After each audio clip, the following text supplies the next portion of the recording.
আসসালামু আলাইকুম, কেমন আছেন আপনারা? আবার একটা নিয়মিত ভিডিওতে চলে আসলাম। তো আমাদের বাড়ির উপর দিয়ে কি কি ঝাই ঝামেলা যাচ্ছে আপনারা সবাই মোটামুটি দেখতে পাচ্ছেন। তো সবাই হচ্ছে বাড়িটার জন্য দোয়া করবেন আসলে। আর এই বাসায় থাকা মানে আছি বিধায় হচ্ছে অনেক বেশি উপকৃত হইতেছি আমরা, কারণ আমাদের এই বাসাটা অনেক বড়। যতই মেহমান অতিথি আসুক অত বেশি প্রবলেম হয় না,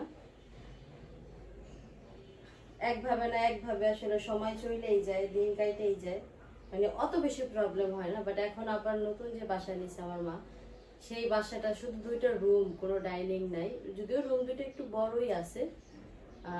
কিন্তু এত বড় না যে আসলে সবকিছু দুইটা রুমে হয়ে যাবে এরকম না।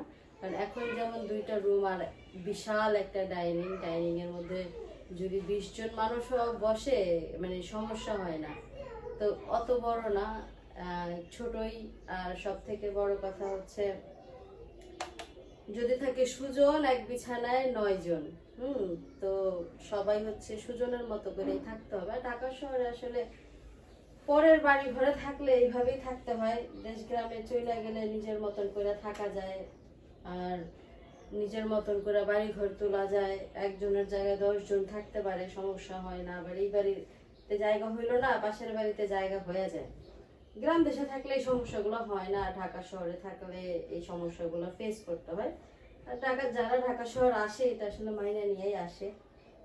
আর আচ্ছা, আমার একটা বদ অভ্যাস আছে, আমি যতবার হচ্ছে ক্যামেরার সামনে আসি আমি বারবার হচ্ছে কানে হাত দিই। এটা অনেকের অপছন্দ। আমি ওই বিষয়টা নোটিস করছি কিছুদিন আগে, যখন একই কমেন্ট বারবার আসতেছিল তখন আমি নোটিস করলাম আসলে কি আমি এগুলো করি। পরে দেখি যে হ্যাঁ, আমি একটু পর পরই কানে হাত দিই।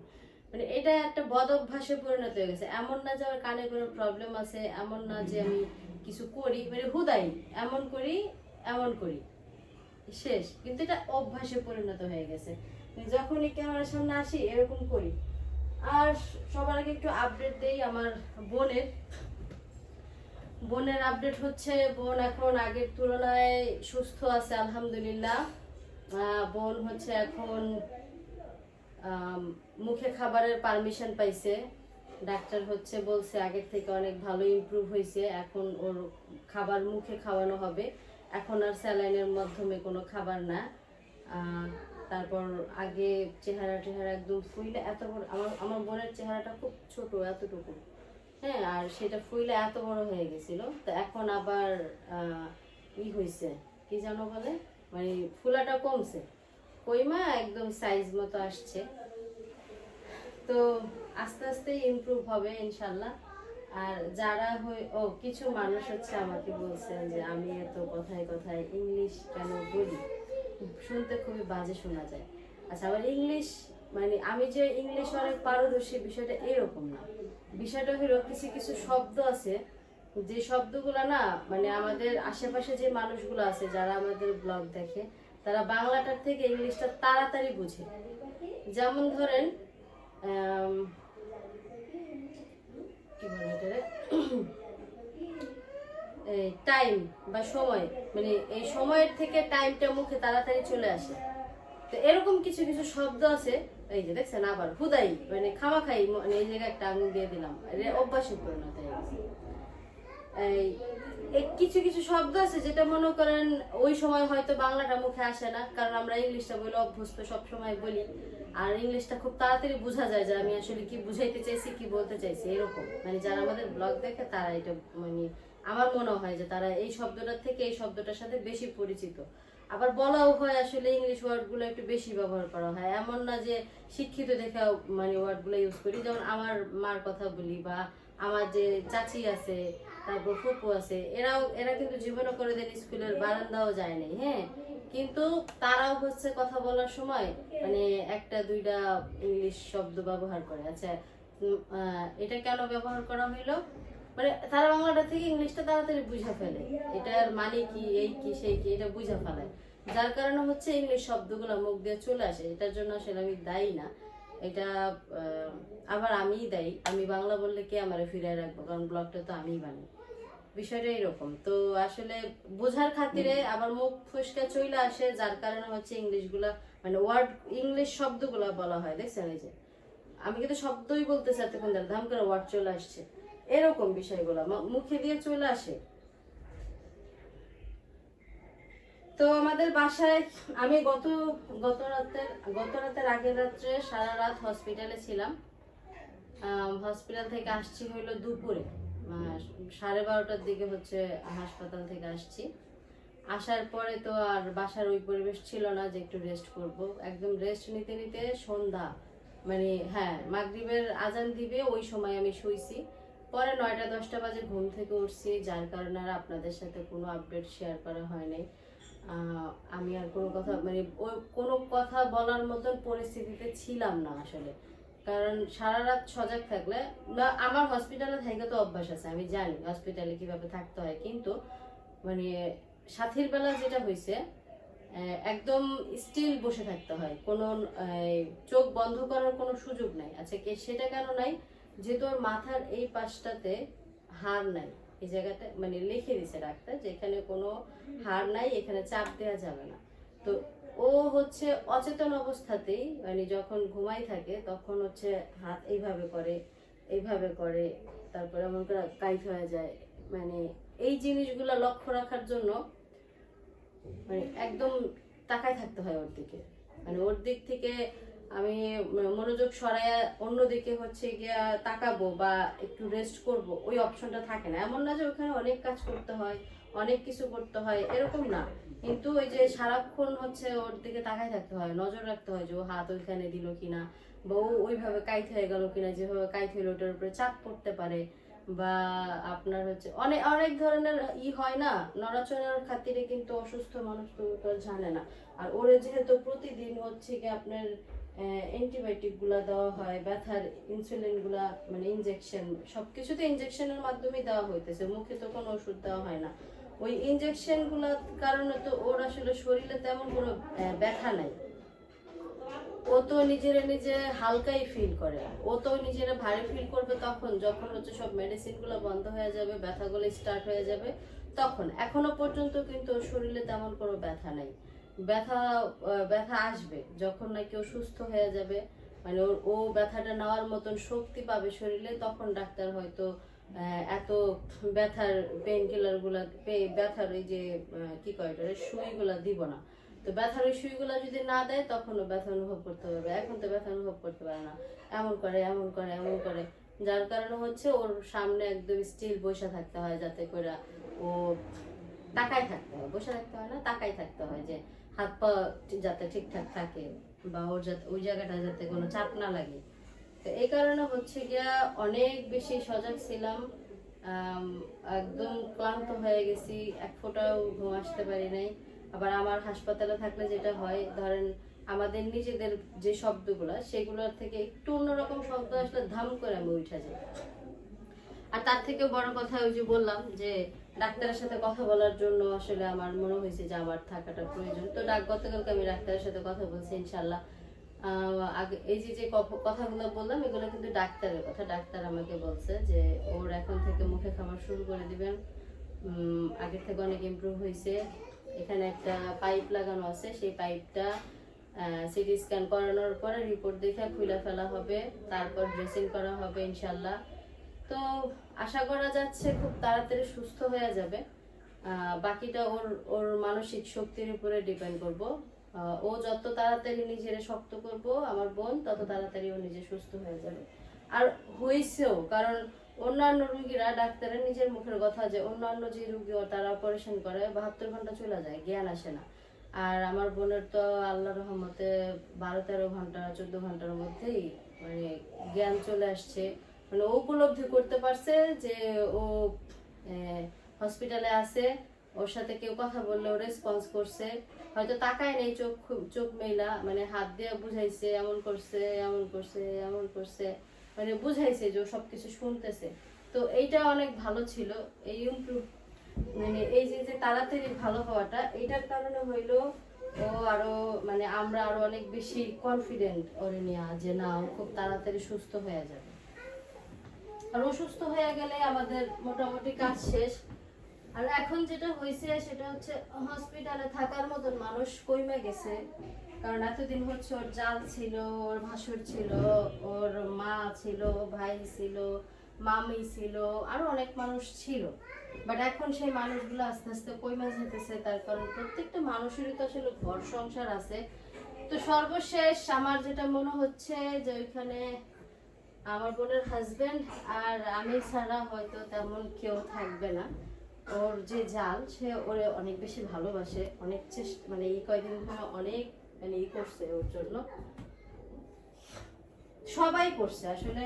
ও ও আসলে প্রত্যেকটা শ্বশুর বাড়ির প্রত্যেকটা মানুষের অনেক অনেক ভালোবাসা রুজি করছে। শ্বশুর বাড়ির ভালোবাসাটা আসলে রুজি করতে হয়, এটা আসলে এমনিতে শ্বশুর বাড়ির মানুষের শ্বশুর বাড়ির ভালোবাসাটা কখনো ফ্রিতে পাওয়া যায় না। তো এই এই এই কাজটা হচ্ছে খুব যত্ন সহকারে করছে, শ্বশুর বাড়ির মানুষের প্রতি ভালোবাসা দেখাইছে, নিজের সংসারের প্রতি ভালোবাসা দেখাইছে, যার জন্য আজকে ওর শ্বশুর বাড়ির প্রত্যেকটা মানুষ ওরে এত বেশি ভালোবাসে। সবসময় হাজার হাজার মানে কয়েকশো মানুষ আসছে ওরে দেখতে, শ্বশুর বাড়ির এলাকার মানুষ চলে আসছে, পুরো এলাকার মানুষ চলে আসছে আর ঢাকা মেডিকেলে দেখতে।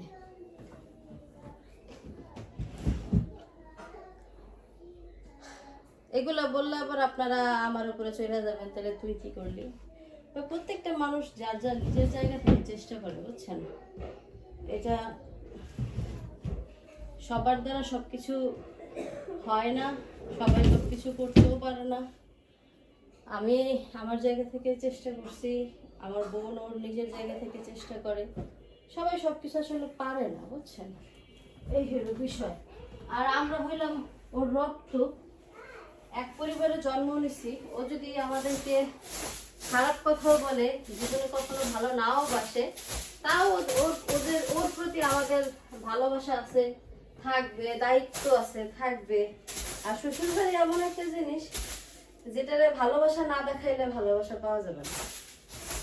তো সেই জায়গা থেকে হচ্ছে ও অনেক বেশি শ্রম দিচ্ছে, ওর শ্বশুর বাড়িতে অনেক পরিশ্রম করছে, যার কারণে ও সবার ভালোবাসা পাইছে। আমারও এমন হয়েছিল একবার, আমার ওই যে কোমরের যে ব্যথাটা, এটা তো আসলে এমনি এমনি হয়নি, ছাদ থেকে পড়ে যাওয়া হয়েছে। ছাদা থেকে পড়ে গেছিলাম, তখন হচ্ছে আমারও এরকম দল বাইধা বাইধা মানুষ হইতো, আমার শ্বশুর বাড়ির এলাকা থেকে দল বাইধা বাইধা মানুষ আসতো দেখতে।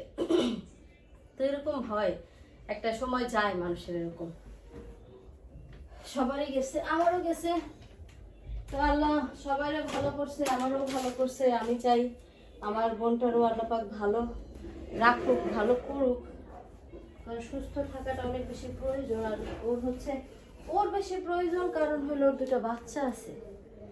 বাচ্চা না থাকলে আসলে কোনো প্যারা নেই, কারণ আমি একলা মানুষ, একলা দুনিয়াতে আইছি, একলা দুনিয়া থেকে চলে যাব, এটার মধ্যে আর কিসের প্যারা, তাই না?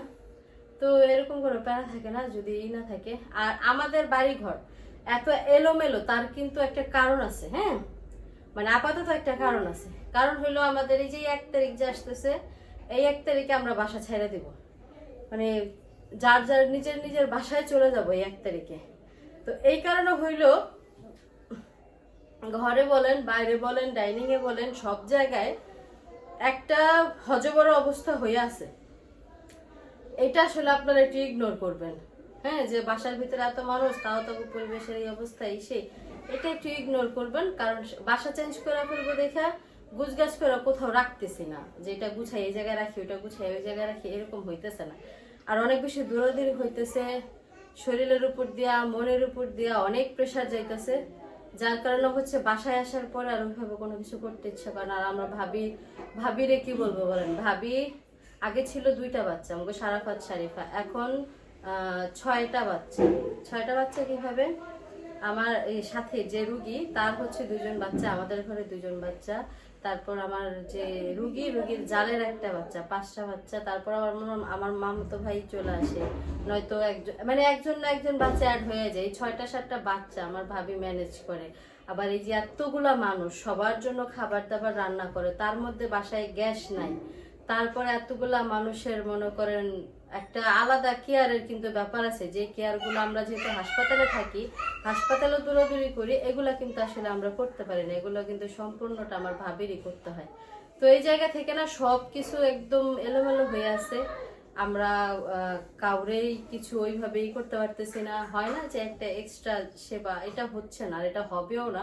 যারা বুঝে, মামা মামি বুঝতেছে, চাচি বুঝতেছে, যার জন্য তাদের কোনো প্রবলেম নাই।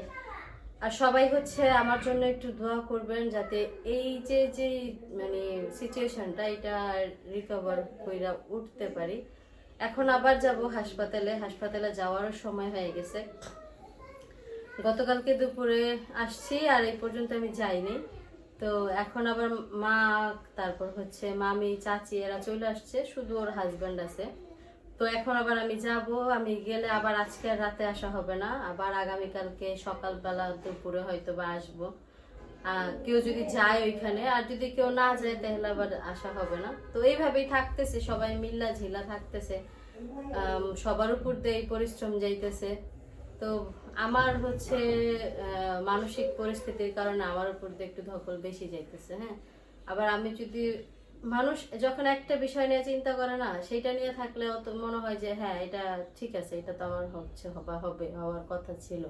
কিন্তু যখন দুইটা তিনটা সাইড নিয়ে একসাথে চিন্তা করে তখন অনেক বেশি ডিপ্রেশনে পড়ে যায়। দেখেন, এক হচ্ছে আমার মানসিক পরিস্থিতি খুবই খারাপ, দুই হচ্ছে আমার ফ্ল্যাটটা নেওয়ার জন্য আমার যে দৌড়ঝাঁপগুলো করা লাগতেছে সেটাও কিন্তু আমি নিজেই করতেছি, এটা কিন্তু আমাকে কেউ করে দিচ্ছে না।